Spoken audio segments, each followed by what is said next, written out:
le ministre de l'Intérieur agit et agira avec d'abord les armes du droit, car l'état de droit est indispensable pour lutter contre le terrorisme, en faisant un travail de longue haleine là aussi, et dans la discrétion, pour fermer les mosquées quand il faut les fermer, pour s'attaquer au commerce qui alimente financièrement ce terrorisme, tout en sachant, et vous le savez, c'était rappelé par le ministre de l'Intérieur ce matin devant les présidents des assemblées et les présidents de groupe, que ce travail doit être mené d'abord sur Internet, parce que c'est là où la radicalisation, comme en prison aujourd'hui, se développe.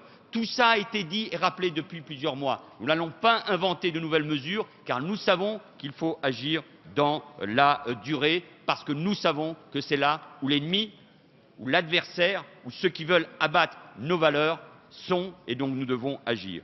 Depuis 2012, vous le savez, les moyens légaux ont été renforcés. 2 lois antiterroristes ont été votées par une très large majorité de l'Assemblée et du Sénat. La loi sur le renseignement, vous l'avez rappelé, Monsieur le Président, a également été votée. Elle est aujourd'hui devant le Conseil constitutionnel. Le gouvernement a également accru les moyens des services en charge de lutte contre le terrorisme. Le plan Vigipirate a été déployé. Ce sont 30 000 policiers, militaires, gendarmes qui sont sur le terrain. Dans le cadre de l'opération Sentinelle, ce sont 7 000 soldats qui sont présents partout pour protéger 5 000 lieux de culte ou des écoles confessionnelles.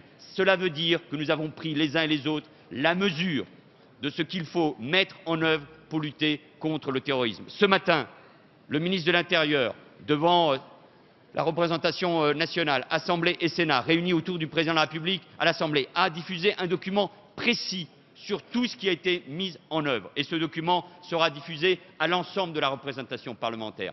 Face à ce terrorisme, face à ceux qui s'attaquent à nos valeurs, pas uniquement en France, pas uniquement en Europe, mais partout dans le monde. Mais je pense aussi, par exemple, à nos amis égyptiens. Le procureur général d'Égypte a été assassiné hier. C'est évidemment à une coopération sans faille au niveau international et européen. Mais c'est aussi à l'unité et au rassemblement autour de nos valeurs, parce que nous serons les uns et les autres beaucoup plus forts, au-delà des questionnements légitimes, pour lutter contre le terrorisme, quand nous serons unis, rassemblés, et sur les moyens, et sur l'action, et sur les valeurs.